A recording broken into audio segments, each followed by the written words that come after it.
BFM Business, BFM Crypto, la chronique.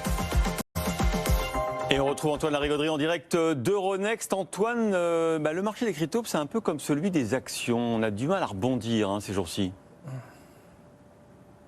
Oui, on reste sous les 28 000 $ pour le Bitcoin. On sent toujours de la pression à la baisse avec les demandes de retraite ces derniers jours en hausse, notamment chez Binance, on en a parlé. Mais on sent un coup de fatigue sur toutes les autres cryptos. Solana, Cardano, moins 5% en 5 jours. Encore une baisse pour l'XRP qui passe maintenant sous les 43 cents.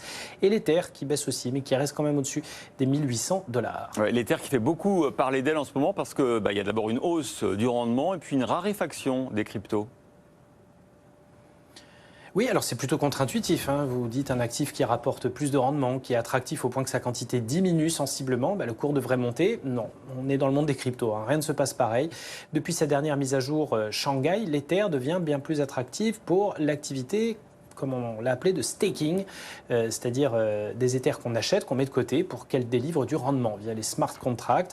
D'ailleurs, la masse d'Ethers détenus en vue d'être stakés a atteint des nouveaux records absolus à 19,5 millions d'unités. Le rendement, lui aussi, est quasiment à un record, à 8,6% sur la seule première semaine de mai. Les validateurs ont amassé 46 millions de dollars de gains.